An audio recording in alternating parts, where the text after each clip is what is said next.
In this quick video, I want to show you how to fix any Roku TV that's periodically freezing. Now this particular one's an Insignia, but it doesn't matter if you have a Hisense, a Pioneer, or different versions, the same concept. So this was happening to me, and frankly, the only thing I did was just replace the AAA batteries, put a fresh new set of AAA, and it worked. Surprisingly, I had already changed out the batteries like 2 months ago, but I use my TV a lot, and that actually fixed my issue. Now, if it didn't fix yours, what I want you to do is go to the back of your TV and then unplug it either from the wall, the TV from the wall, or you could actually just take this cord out right here directly from the TV. Let it sit for about 5 minutes, plug everything back in, power it back on, and then see if that fixes your issue. That's actually like a software or reset, and sometimes that will fix the issue. So you remember these smart TVs, they're like computers or smartphones. You have to reset them or restart them every once in a while just so they start performing again because of the backup memory. Now what I want you to do is go to Home, click the little house icon, go all the way down to Settings, and then go all the way down to System, and then go to Power, and just simply do a system restart. Again, it's like unplugging your TV, but it might help fix your issue.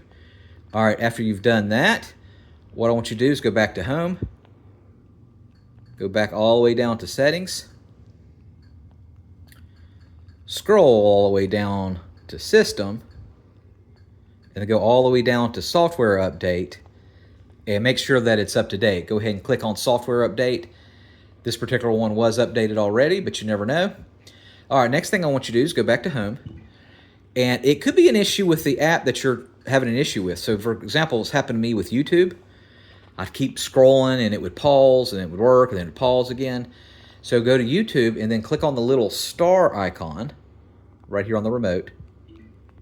And then what I want you to do is remove the app, whatever app that you're having a problem with, and then reinstall it. Just go into search on your Roku TV, reinstall it, and see if that fixes the issue. A lot of times you'll find that will fix the issue. Now, remember, these smart TVs with Roku, they use infrared for the remote.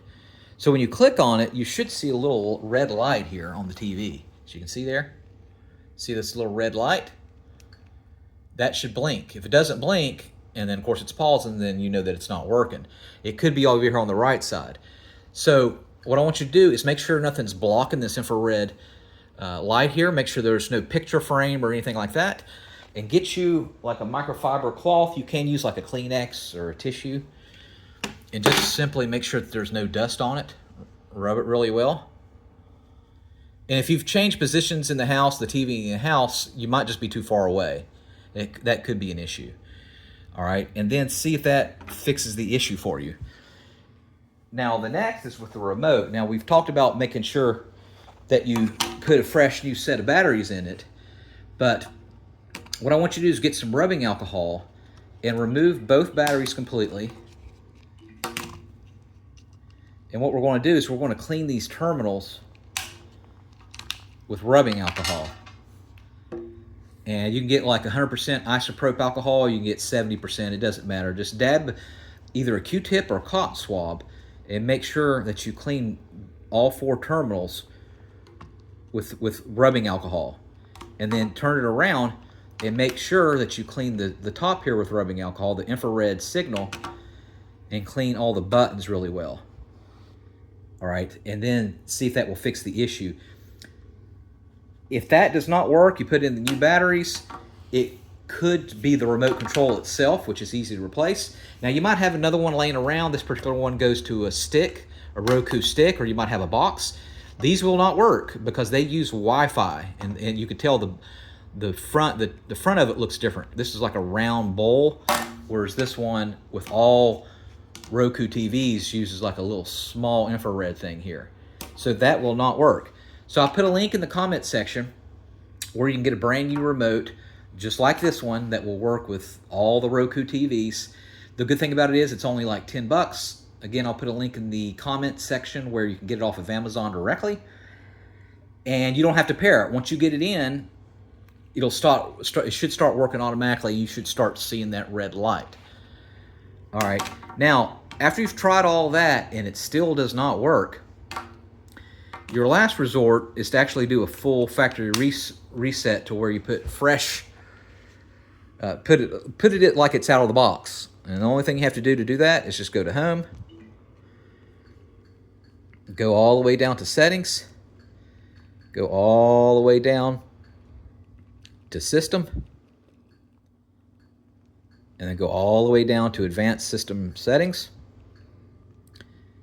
And then what we're going to do is do a full factory reset, and we're going to factory reset everything. And remember, that will wipe out everything that you put in there, and you'll have to reinstall everything again, all your passwords and all that. But that's the last resort if you have to do that. But you will find that that will fix a lot of the issues. If you've tried all of that, most likely the issue is that the TV, something's wrong with the TV itself. And hopefully you have a warranty, or you just get a new one. Maybe wait till Amazon Prime Day or something. All right, put in the comment section which method worked for you, and put in the comment section what version of Roku TV you have. Do you have the Insignia? Do you have the Hisense? Which one do you have? All right, thanks for watching. Make sure you subscribe.